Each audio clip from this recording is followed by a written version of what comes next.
10 people carry 10 pieces of equipment each. They face off in a survival challenge in Tasmania, Australia. With scarce resources and harsh conditions, the last one standing wins a $250,000 prize. Day 1 arrives. First up is 6 3-year-old Muzza. Don't let his age fool you. He's in great spirits and shape, lifting 70 kilograms of camera gear without breaking a sweat. He picks a spot near the shore, ready to set up camp. He saws down an obstructive tree, clearing a dry, flat area. His movements aren't as agile as in his youth, but experience more than makes up for it. During his work, he luckily finds an empty beer bottle. Using it for water must taste quite unique. He ties a rope between 2 trees, drapes a tarp over it, secures the corners with ground stakes, then digs a pit in front, collects some stones, builds a simple stove, strikes a fire starter to ignite the flames. The whole process is smooth and effortless, leaving people to wonder about the old man's background. It turns out he's loved jungle exploration since childhood, skilled in bow hunting and food preparation, mastered many jungle survival techniques. 63 years of experience is his greatest asset. Winning isn't the main goal. Just don't lose any limbs. After hours of hard work, he's parched. Boils some water to quench his thirst. Takes a few gulps. Feeling refreshed and invigorated. Next is 3 1-year-old Matt. His starting point is exceptionally fortunate, surrounded by breathtaking scenery and unusually abundant fish resources. Putting food and shelter aside for now, he quietly enjoys the moment of peace, then ventures into the jungle to find a campsite. After half an hour of wandering, he spots a perfect spot, flat on 3 sides, surrounded by water, and sheltered from the wind. Matt's survival strategy is simple. Keep it minimal. Conserve energy. He ties a paracord between 2 trees, drapes a tarp over it, makes a simple shelter, then gathers some dry branches nearby, lays them on the ground as a mattress, covers them with a raincoat to block out the cold. All done. He lies down. His tired body feels pleasantly relaxed. The third contestant is Salid. He immediately spotted animal footprints on the shore upon landing, which thrilled him. After all, kangaroos are on the approved hunting list. If he could catch one, it would provide at least a month's worth of food. He chose a campsite nestled between mountains and water. Fishing was his true expertise. Next, he took a saw into the jungle to collect building materials. Along the way, he found some Tasmanian devil droppings. Being nocturnal scavengers, he decided to add a barrier to avoid provoking them. As a deaf contestant, Salid only began hearing the world at 17 after getting a cochlear implant. Compared to other participants, the challenge difficulty was significantly higher for him. This had made him accustomed to solitude. Raised by his father, he had become a true fishing expert from an early age. He joined the challenge to thank his father and to use the prize money to buy a home for his wife and himself. He built a tent frame using 2 tripods and a crossbeam, then draped a waterproof tarp over it. To prevent Tasmanian devil attacks at night, he drove several wooden stakes into one side and wove a wall with flexible branches. As night fell, a sudden gale struck the area. Faced with this unknown environment and weather, Salid couldn't help but imagine terrifying scenarios. So he removed his cochlear implant, and the world instantly fell silent. Meanwhile, Matt wasn't so lucky. Animal noises outside kept him wide awake at 4 a.m. He thought, is there a late-night delivery service? Putting on his headlamp, he went to investigate. After just 2 steps, he found a mouse hole. Matt stayed still, waiting for the mouse to appear. When it did, he struck. But the mouse escaped. Since I'm here, I'm not leaving empty-handed, he thought. He dug deep into the hole for half an hour, but to no avail. So he gathered some branches and planned to set a trap. The next day arrived. The 4th contestant, Ben, began his morning routine of checking the campsite. He found a glass bottle, perfect for making a fishing reel. Before the challenge, he lived in a small town in southern Australia. In both life and spirit, he held strong beliefs, having devoted almost his entire life to fishing. He was confident his table would never lack fish. With his wife, he raised 2 sons and a daughter. He joined the challenge, not for the prize money, but to catch a big fish and set a new survival record. Without delay, he started fishing by the shore. Then, A small gray duck swam into view. The good news, it was huntable. The bad news, he hadn't brought a bow and arrow. Ben had to keep fishing, believing his fish-eating determination would move the heavens to send him a big catch. Meanwhile, Matt went to collect sawgrass, which was both edible and good for weaving. He bundled some up and prepared to make a mousetrap. He stuck branches into the ground, weaving grass from bottom to top. Compared to hunting and fishing, this passive method was more efficient. He finished with wire at the top, leaving inward-facing spikes. He placed the trap firmly at the mouse hole, filling gaps with mud and branches. Once the mouse was caught, there'd be no escape. The fifth contestant is Carla. She trekked 1 kilometer and found her dream spot, high ground with dry air and abundant sunlight. There was endless firewood to spare, so she promptly returned, packed her belongings, and moved in happily. Before the challenge, Carla lived a nomadic life. Her first job was as an animal keeper. Later, she taught herself to become a naturalist, a merchant ship captain, and a helicopter pilot. Now she's an expedition leader, skilled in fire-making, fishing, and jungle survival. Her experience and strength are undeniable. She joined the challenge, just to test her personal limits. Carla hiked back to camp, took a few sips of cool boiled water to quench her thirst, then checked the camera. A wallaby appeared in the frame, clearly her next hunting target. On the third day, Mutsa's area started raining. One might expect him to be frustrated about not being able to hunt, but he had a clever idea. He'd drink rainwater instead. No need to chop wood or boil water, saving plenty of calories. He tied a stick to a tarp to make a gutter, and used a waterproof bag as a container. In just minutes, he collected half a bottle. He tasted it, 100 times better than lake water, and gulped it down. Meanwhile, Seelid decided to build a fireplace for his shelter today. First, he collected stones by the shore, then returned to start construction. He leveled the ground with a stick, arranged the stones neatly, stacking them like Tetris blocks, filling gaps with mud. When it was done, he tested it with a fire starter. The dampness made it hard to ignite, but he didn't give up. After persistent effort, he finally saw a spark. With fire, he couldn't be careless. If the shelter burned down, and he couldn't hear it, the damage would be irreparable. On the fourth day, Matt woke up with a roar. Days without food left his legs and muscles aching, a sign of painful cramps from malnutrition. Before the challenge, he was a skilled hunter, proficient with all kinds of tools. From childhood, he'd followed his father to hunt for protein.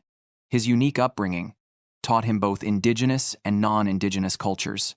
Now a professional rugby player, his strength, skill, and willpower were unmatched. He had 2 children with his wife. For him, the hardest part of the challenge was missing his family. Today, his mousetrap failed. Matt switched tactics, using a stick as a digging tool. To catch worms, for bait, he added a stone as a weight, went to the shore, and set up a fishing trap. But when people have too much free time, trouble follows. Hunger and loneliness made him miss his wife and children even more. Past experience showed that too much longing could be a major setback. On the 5th day, with shelter, water, and fire covered, only food remained. Seelid was ready to show his true skills. He set up a fishing trap with his rod. Just as he reached the shore, a fleeing trout appeared. Fish seemed plentiful here. Compared to fishing, this trap saved him energy. Now he just had to wait. After breaking the fasting record, Muzza was exhausted. He rummaged through dead branches for bait, and soon, fat earthworms came into view. He picked the plumpest ones, cut a few more branches, and went to the shore with fishing line and hooks, setting a trap to catch as many as possible. While he worked, a sudden tug on the hook made him rush to pull it up. A plump rainbow trout, the first kill of the season. He cleaned it right away, reusing the bait before it was digested. Then, a light rain started, but it didn't stop Mudza. He watched the traps from the shore, dashing out at the first sign of movement. Soon, another rainbow trout was caught, just enough to make up for the lost energy. With night falling, there was no time to cook. He put the fish in the pot, to prepare it the next day. 3 days ago, the 6th contestant was 5 2-year-old Yankee. She always remained calm and composed, relying entirely on intuition for survival. With just a few sticks and stakes, she could play a wilderness symphony. Before the challenge, she was a farmer and a single mother who raised a child alone for 17 years. Her family lived off the land, leading a self-sufficient farming life. She excelled at building and living skills, learning to hunt at 20. Years of independence had honed many abilities. She joined the challenge to give her child a better start. Her current location was nestled between mountains and water, with only one drawback: low elevation. If heavy rain came, floods would submerge the entire camp. Yankee searched nearby for the perfect campsite. After passing through dense jungle, her view suddenly opened up. Flat terrain, not far from water, an ideal spot for shelter. The seventh contestant was Shay, a seasoned survival expert with a reclusive demeanor. Jungle life made him more confident. Though physically weak, he had gained 25 kilograms before the competition, equivalent to 192,000 calories. Clearly, he was ready to settle here. He took out salt blocks and wire from his gear, chopped them into pieces with an axe, and tied them to stakes as bait to attract nearby mammals. Shay had been a professional hunter for 14 years, mastering animal behavior and trapping techniques. While searching, he found an animal trail, identifying it as a possum's path from the droppings. He immediately set up stakes along the trail and placed a camera nearby, confident he'd soon achieve protein freedom. The eighth contestant was Tom. His task for the day was to find a new campsite. His current camp was damp and poorly wind-resistant. As an ecologist, he couldn't afford to fail at this. After an hour of wandering, he chose a hillside for his new camp. Before building, he trimmed the branches above his head. Without hesitation, he got to work. Bald survivalists were common, but one-handed wilderness survival was unheard of. Besides being an ecologist, Tom was also a teacher. He had loved animals since childhood. Despite his underdeveloped right hand, his primitive survival skills were just as strong. His botanical knowledge made him no less capable than professional survivalists. His physical limitation had forged resilience in adversity. For precision, he wore a custom mechanical arm to avoid injury while chopping wood. Though the posture looked awkward, once accustomed to it, it worked just like a normal hand. In no time, he crafted a wooden hammer to reinforce the shelter's frame, all movements fluid and effortless. Back to Shay. Despite not eating for 2 days, he remained energetic. Today, he wove a trapping net. While working, animal sounds echoed around him. Looking toward the source, he spotted the very possum he wanted to catch. Its fluffy fur looked delicious. These creatures were cunning, and traps were the easiest way to deal with them. The ninth contestant was Eva. She was captivated by the stunning scenery. How could she resist taking a bath? So she stripped and entered the river, where the water was only 8 degrees Celsius, proof of her toughness. Before the challenge, Eva was a primitive survival coach, teaching fire-making, shelter building, and hunting. Skilled and knowledgeable, she had once struggled with drug addiction. The wilderness gave her a second chance. With her strong will, she could endure months here. After her bath, she began building a permanent shelter. Using 2 tripods and a crossbeam, she quickly erected an A-frame, then draped a tarp over it. To avoid ground chill, she added a suspended mattress, lying down to enjoy the tingling relief of her hard work. On the 6th day, Mudza greeted the sunrise for photosynthesis, then replaced bait in his fish trap. For breakfast, he ate rainbow trout caught the day before, rich in omega-3 seconds to stabilize mood. He cut the fish into pieces, simmered them for 20 minutes, and savored the tender, juicy meal. Dozens of times more calorie-dense than beef. Stuffed, he went for a walk, checking his traps. A tightened rope signaled a catch. To his surprise, it was quite heavy. Nearby, another issue arose. 2 eels had tangled together. Cautiously, he waded in, wore gloves, grabbed the first one, and ended its suffering with his dragon-slaying knife. The second felt even heavier.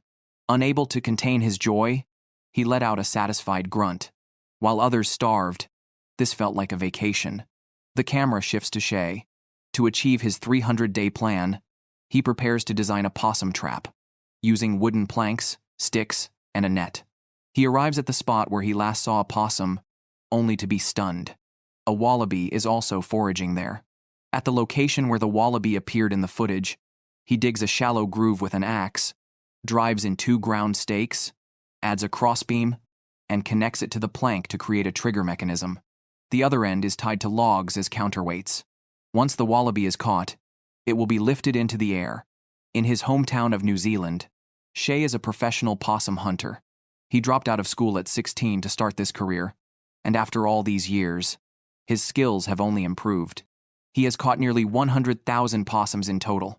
Now, with a child and a wife, if he wins this challenge, his family won't have to worry about livelihood for over a decade. Next, Shay uses a large tree to build a temporary scaffold, climbing up to a height of 3 meters. A fall here would mean only medical emergency awaits. After reinforcing the final crossbeam, he loops a rope around it to serve as a pulley. The complexity is intentional. He wants to capture the animal alive, to avoid harming other protected species. By the time he finishes, it's already late. Whether he can escape starvation depends entirely on this trap. The last contestant is Corinne. She paints herself a smoky eye makeup with charcoal, fluttering her lashes, surely enough to capture some protein. Before the challenge, she lived in Tasmania for 12 years. Growing up in limited circumstances, she learned many foraging skills from her mother.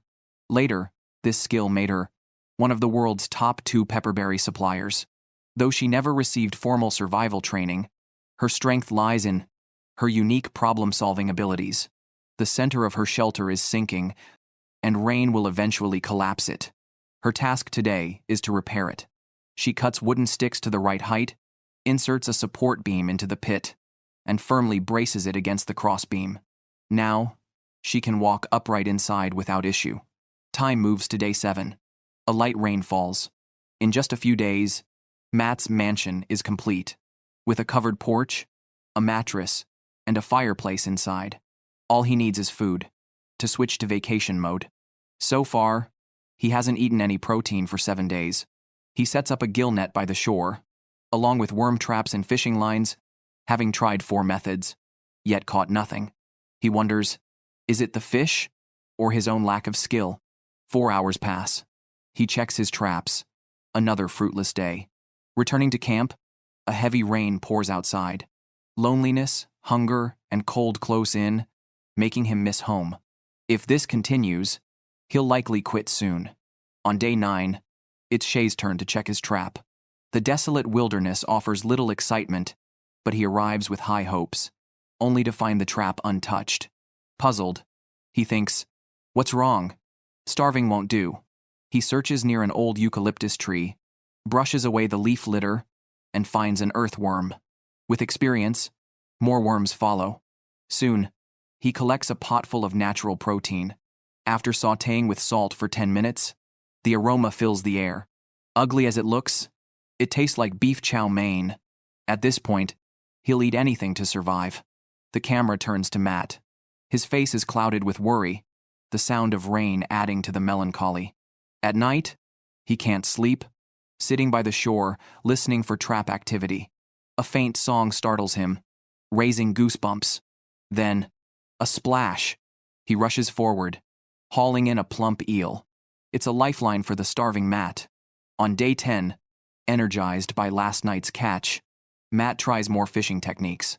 The eel, if rationed, could last days or even a week. He simmers it gently in a pot. After weeks of wild plants, it's a welcome change. After 10 minutes, the rich aroma fills the air. He takes a bite. The fat's flavor bursts to the top of his head. With a satisfied belch, nothing beats a full stomach. The camera shifts to Matt. She skipped breakfast this morning, taking a few sips of plain water to stave off hunger. So far, she's gone 10 days without protein. Just as she pondered dinner, a stoat darted across her field of vision. But the challenge rules forbid hunting it. As a primitive technology expert, Eva's skills lie entirely in building and foraging. Her cozy shelter attracted a few mice at midnight. In a moment of distraction, they stole her toothbrush. Lost in thought, she heard another disturbance at camp. Sure enough, it was the same mouse returning. She grabbed a rock and hurled it at its head. only for the creature to dodge the blow. Did Eva find her missing toothbrush nearby? Had the mouse returned it out of guilt? After washing up, Corinne noticed her pants were looser again. Unable to catch protein, she relied solely on her foraging skills. This was a sugar mouse grass plant, its carbohydrates comparable to sweet potatoes. A bite was sweet and delicious, though the portion was small. On her way back from foraging, she spotted an intruding beetle larva, plump and appetizing. Corinne wrestled with the decision to eat it, but to stay ahead, she had to push herself. Gritting her teeth, she swallowed it whole. Instantly, a new world opened up. At that moment, she felt unstoppable. In this hunger challenge, only the fittest survived. Silence terrified most, but not Seelide, who was born deaf. Today, he planned to improve his fishing trap. His hand-woven gill net was nearly complete. Days of starvation left him too weak to rise, and he risked disqualification. Once the net was done, he took it to the shore. To increase his catch, he cast it into deep water. For easier retrieval, he rigged a pulley system between two saplings. Stripping down, he plunged into the icy water. Adrenaline surged, like taking a cold shower. He secured the net to a rope, ready to deploy and retrieve it. If it worked, fish would be his for the taking. The camera turns to Shay. He hadn't heard any wallabies last night, but his hunter's intuition told him his trap had been triggered. He rushed to check, like opening a mystery box. As expected, the scene was a mess. No protein in sight. Disbelieving, he reviewed the camera footage. The wallaby had vanished in a flash.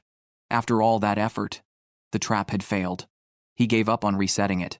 It's now day 13. Since his fishing trap worked, Muzza has been thriving. He even built a smokehouse for food preservation, a conical frame of branches wrapped in waterproof fabric. So far, he's caught 4 rainbow trout and 3 eels. Smoking removes moisture, forming a protective layer for long-term storage.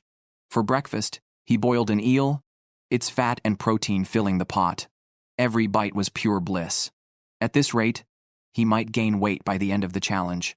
After eating, he checked his traps by the river. Using eel guts as bait, he hoped for a repeat of his success. No sooner had he arrived than the fishing line twitched. Muzza dashed over and landed another plump rainbow trout. The size alone would make others drool.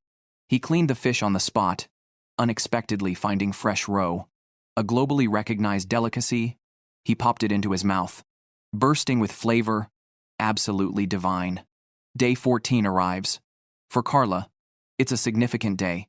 She removes the waterproof tarp and begins relocating to her new home. Due to her cold-sensitive nature, she focuses on building a wooden cabin. Starting from the 5th day, she drives logs into place as formwork, stacking the walls with timber one by one. A week later, the frame is complete. She drapes the tarp over it, trimming the excess. Windproof and warm, durable and sturdy, as long as food is secured, she can easily make it to the final round. With no worries, she takes her fishing reel and starts fishing, using worms as bait. She casts the line into the water and waits patiently on the shore.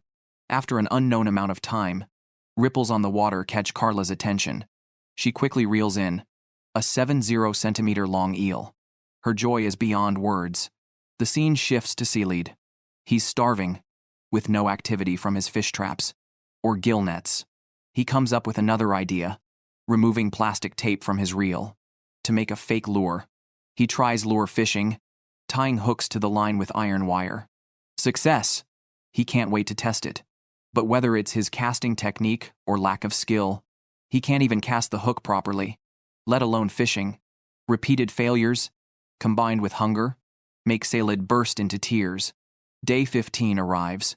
Taking advantage of the good weather, Seelide heads north to try his luck upstream, bringing his woven fish funnel and gill net. 2 weeks pass, and he's tried multiple fishing methods. If this doesn't work, it means the land doesn't accept him.